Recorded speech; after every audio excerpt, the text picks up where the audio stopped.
जी तो दोस्तों, कैसे हैं आप सब। उम्मीद करता हूँ कि ठीक होंगे। असीलों के बच्चे निकल आए हैं।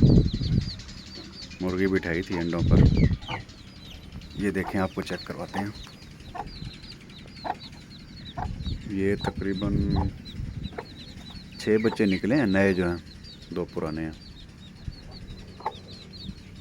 अभी एक और मुर्गी जो है ना, वो बैठी है इसके ऊपर, अंडों के ऊपर।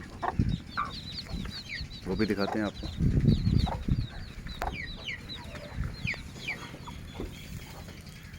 ये मुर्गी जो है ना, ये बैठी है अभी अंडों पे। ये दूसरी मुर्गी है।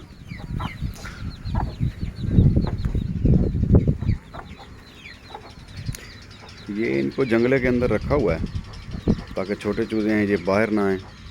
बाहर फिर चीलें वगैरह, कौवे, ये इनको उठा जाते हैं, नुकसान करते हैं, ये बेचारे मर जाते हैं, ज़ाया हो जाते हैं।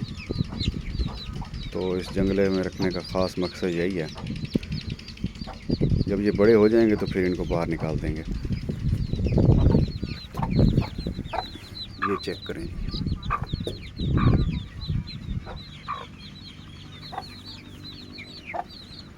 ये भी बस अपना शौक़ है असीलों का, साथ साथ बराइजर के साथ साथ।